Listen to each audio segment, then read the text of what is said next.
beauty is a $1 trillion global industry. Yep. People say it's recession proof, right? Because even when people have no money, they'll spend $20 to make themselves feel a little bit more beautiful with a lipstick or something like that. And so it's something that these conglomerates are really not trying to make more expensive or change or have these requirements put in as far as what they can put in people's skin. It would be bad for business if they did. These types of things, they still happen, and it's crazy. And so basically what the big beauty industry is doing is saying you need to look a certain way, and by the way, you need to use all of these toxic, awful ingredients to get there. And that at the core is incredibly disrespectful. And it's just going to continue to be that way as long as the companies are allowed to use these incredibly cheap ingredients, because these ingredients are in there, you know, for preservation or performance, but they don't necessarily do anything for you. And ultimately, a lot of the times they can be incredibly harmful. When I first started thinking about this, there were so few brands out there that were trying to make a change. I started getting into the space in 2008, started the blog in 2009, opened our first store in 2013. And when I opened our first store, we only had 10 brands. I mean, very few of these brands even existed then. It's been amazing to watch the change over the years. And basically, as consumers have become more and more passionate and more educated, they've started to demand better choices. And so that leads to a few things. That leads to some of the bigger companies starting to clean up their act and creating lines and products that are one-off, like better for people and planet.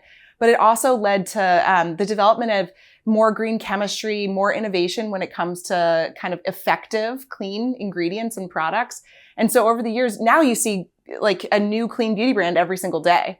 But it was really amazing to kind of watch that process over the years. We're in a much better spot now. There's still a lot of greenwashing and there's still like atrocious stuff like that happening every single day. We actually call it clean washing because, anyhow, but we could go into that. Yeah, that was one of my questions I wrote down was, it seems to me there is a lot of clean washing, greenwashing, wellness washing, not only with the beauty and skincare industries, but also with food. And to me, the beauty and skincare component of what it takes to actually prevent chronic health issues and, you know, really clean up your body if you are dealing with something to allow your immune system to really attack it, right? Yeah. So the idea is, in general, what we've seen works for people to really heal some sort of chronic thing or just to prevent it is really about reducing your toxic burden. And that's everything from negative thoughts and stressors over to, you know, a large part of it is what you put in your mouth and also what you put on your body. You can't control the air outside your building. Right. You can control what you choose to put on your face.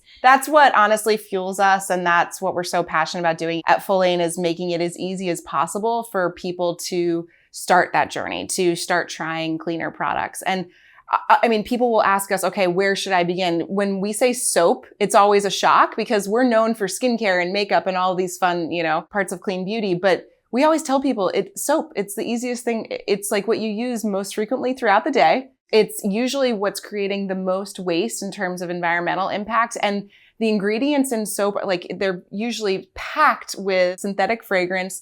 They're packed with SLS and some of those foaming agents, which I could go into detail about all these ingredients. So people that might be in that exact spot that you're talking about, like, I'm just starting. Okay, I'm convinced.